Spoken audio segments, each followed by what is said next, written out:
Hello friends, welcome to Pebbles. நான் உங்கள் Gopi Payanam Mukkiyam. நம்ம இன்னைக்கு செய்ய போறது பூண்டு மிளகு குழம்பு. இப்போ வந்து மழை வந்துட்டு இருக்குது. இந்த மாதிரி டைம்ல வந்து என்னன்னா இம்யூனிட்டி வந்து இம்ப்ரூவ் பண்றதுக்காக நம்ம பூண்டு, மிளகு, சின்ன வெங்காயம் ஆட் பண்ணி செய்ய போறோம். வாங்க எப்படி செய்யறதுன்னு பார்க்கலாம். பூண்டு குழம்புக்கு வந்து என்னன்னா ஒரு panல கொஞ்சமா ஒரு 1/4 டீஸ்பூன் அளவுக்கு எண்ணெய் விட்டுக்கலாம். இது கூட கறிவேப்பிலை கொஞ்சம் லைட்டா ஆயில்ல ஃப்ரை பண்ணிக்கலாம். 2 டீஸ்பூன் அளவுக்கு மல்லி விதை எடுத்துக்கலாம். 5 வரமிளகாய். ஃபர்ஸ்ட் இதையே நம்ம ஃப்ரை பண்ணிக்கலாம். சிம்ல வச்சிட்டு நல்லா வறுத்து எடுத்துக்கலாம். இது வந்து ஒரு 30 செகண்ட் வரைக்கும் நல்லா ட்ரை ரோஸ்ட் பண்ணிக்கோங்க. நல்லா வறுத்துட்டோம். அதாவது ஸ்மெல் வந்து நல்லா வர ஆரம்பிச்சிருச்சு. இந்த ஸ்டேஜ்ல நம்ம ஒரு பிளேட்ல மாத்திக்கலாம். அடுத்தது 1/4 டீஸ்பூன் எண்ணெய் விட்டுக்கலாம். இதுக்கு வந்து என்னன்னா 1 டீஸ்பூன் அளவுக்கு கடலைப்பருப்பு, 1/2 டீஸ்பூன் உளுத்தம்பருப்பு. இதை நல்லா பொன்னிறமாக வறுத்துக்கலாம். ரொம்ப ஆயில் விடணுன்ட்டு இல்லை, லைட்டாக இந்த பச்சை வாசம் போகிறதுக்காக ஆயில் விட்டு வறுத்துக்கிறோம். இப்போவே நம்ம மிளகும் ஆட் பண்ணிக்கலாம். மிளகு 1 டீஸ்பூன்.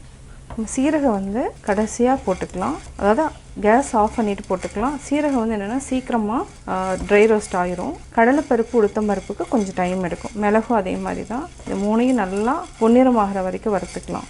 அதாவது கடலைப்பருப்பு உளுத்தம்பருப்பு பொன்னிறமாகிற வரைக்கும் வறுத்துக்கலாம். இது வந்து தனியாக அரைச்சிட்டிங்கன்னா தான் அந்த டேஸ்ட் வந்து நல்லா வரும். எல்லாத்தையும் ஒன்றா போட்டு நம்ம வறுத்துட்டோன்னா அதாவது என்னென்னா ஒரு சிலது வந்து சீரகம் பார்த்திங்கன்னா சீக்கிரமாக ட்ரை ரோஸ்ட் ஆயிரும். கடலைப்பருப்பு உளுத்தம்பருப்புக்கு கொஞ்சம் டைம் ஆகும். அதனால தான் நம்ம தனித்தனியாக வறுத்தெடுக்கிறோம். இப்போ கடலைப்பருப்பு உளுத்தம்பருப்பு பொன்னிறமாயிடுச்சு. இப்போ நம்ம 1 டீஸ்பூன் அளவுக்கு சீரகத்தை வறுத்துக்கலாம். நம்ம கேஸ் ஆஃப் பண்ணிட்டோம். இந்த சூடே இப்போ வந்து போதும், நல்லா வெடிக்க ஆரம்பிச்சிடும். அவ்வளோதான். இதையும் நம்ம மாற்றிட்டு ஆற வச்சு அரைச்சிக்கலாம். இது எல்லாத்தையுமே ஆற வச்சு அரைச்சிக்கலாம். ஒரு பேன் வச்சுக்கலாம். இதுக்கு வந்து நல்லெண்ணெய் வந்து கொஞ்சம் ஜாஸ்தி தான் விடணும், அப்போ தான் டேஸ்ட் நல்லாயிருக்கும். இதுக்கு ஒரு 25 ml அளவுக்கு நம்ம நல்லெண்ணெய் விட்டுக்கலாம். எண்ணெய் நல்லா காயிட்டும். ஒரு 1/4 டீஸ்பூன் அளவுக்கு கடுகு போட்டுக்கலாம். இதுக்கு வந்து வெந்தயம் வந்து ரொம்ப மஸ்ட்டு. ஏன்னா வாசனைக்கு புளிக்குழம்புனாவே வெந்தயம் 1/4 டீஸ்பூனாவது ஆட் பண்ணால் தான் டேஸ்ட் நல்லாயிருக்கும். கருவேப்பிலை ஒரு 2 இருக்கு ஆட் பண்ணிக்கலாம். இது கூட பெருங்காய பொடி, சின்ன வெங்காயம் 1 கப்பு, அதாவது ஒரு 40லேருந்து 50 வெங்காயம் வரைக்கும் ஆட் பண்ணிக்கலாம். பூண்டு 2 பூண்டு ஆட் பண்ணுறோம். இது நல்லா ஃப்ரை பண்ணிக்கலாம். கொஞ்சமாக மஞ்சத்தூள் ஆட் பண்ணிக்கலாம்.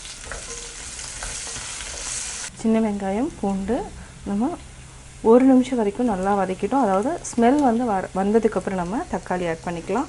நம்ம ஒரே ஒரு தக்காளி தான் ஆட் பண்ணுறோம். நிறையா தக்காளி ஆட் பண்ணோன்னா கொஞ்சம் சல்லுன்னு போயிடும். அதனால் ஒரு தக்காளி மட்டும் ஆட் பண்ணிக்கலாம். நல்லா வதங்கட்டும். நம்ம வறுத்து வச்சுருக்கிறத நல்லா எல்லாத்தையுமே சேர்த்து அரைச்சிட்டோம். இப்போ வந்து நம்ம வெங்காயம் தக்காளி பூண்டு கூட ஆட் பண்ணிக்கலாம். தண்ணி ஊற்றிக்கலாம்.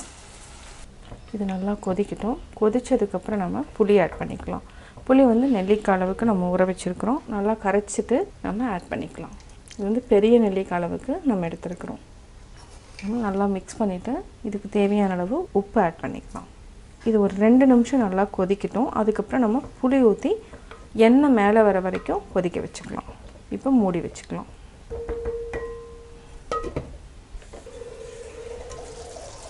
பச்சை வாசனை போயிடுச்சு. புளிக்கரிசலை ஊற்றிக்கலாம்.